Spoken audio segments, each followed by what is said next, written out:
పారిశుద్ధ్య కార్మికులకు గౌరవించి శానిటేషన్ ఇంజనీరింగ్ గా పేరు మార్చాలని రాష్ట్ర ప్రభుత్వానికి ఎమ్మెల్యే కాళేరు వెంకటేష్ విజ్ఞప్తి చేశారు।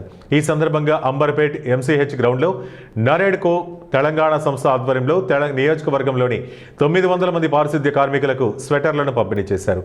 ఈ సందర్భంగా ఎమ్మెల్యే కాళేరు వెంకటేష్ మాట్లాడుతూ పారిశుద్ధ్య కార్మికుల సేవలు మరవలేనివని, వారిని గౌరవించి తెలంగాణ తొలి ముఖ్యమంత్రి కేసీఆర్ వేతనాలు పెంచారని, కాంగ్రెస్ ప్రభుత్వం కూడా పారిశుద్ధ్య కార్మికులను గుర్తించి వేతనాలు పెంచాలని ఆయన డిమాండ్ చేశారు।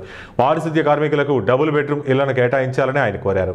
అంబర్పేట నియోజకవర్గంలో సిపిఎల్కు సంబంధించి 180 ఎకరాలు ఉందని 70 ఎకరాల డబుల్ బెడ్రూమ్లకు కేటాయించాలని ఆయన కోరారు। ఈ కార్యక్రమంలో కార్పొరేటర్లు పద్మా వెంకటరెడ్డి, అమృత, కన్నె ఉమా, రమేష్ యాదవ్, విజయ్ కుమార్ గౌడ్, జీహెచ్ఎంసీ అధికారులు తదితరులు పాల్గొన్నారు। అందుకే నేనేమన్నానంటే మన సిపిఎల్ ల్యాండ్ ఉంది కదా, 120 ఎకరాలు ఉంది। 120 ఎకరాలలో ఒక 70 ఎకరాలు మనకు కావాలి అని అడిగిన। ఆ 70 ఎకరాలు ఇస్తే మీలాంటి బీద వాళ్ళకి అందరికీ కూడా ఇల్లు కట్టించుకొని, డబుల్ బెడ్రూమ్ కట్టించుకొని, మీరు ఏ ప్రాంతంలో నుంచి పనిచేస్తున్నారో అదే ప్రాంతంలో మీకు ఇల్లు కూడా ఇవ్వాలని నేను ముఖ్యమంత్రి గారిని బతుకమ్మగుట్ట ఓపెనింగ్ రోజు నేను కోరిన।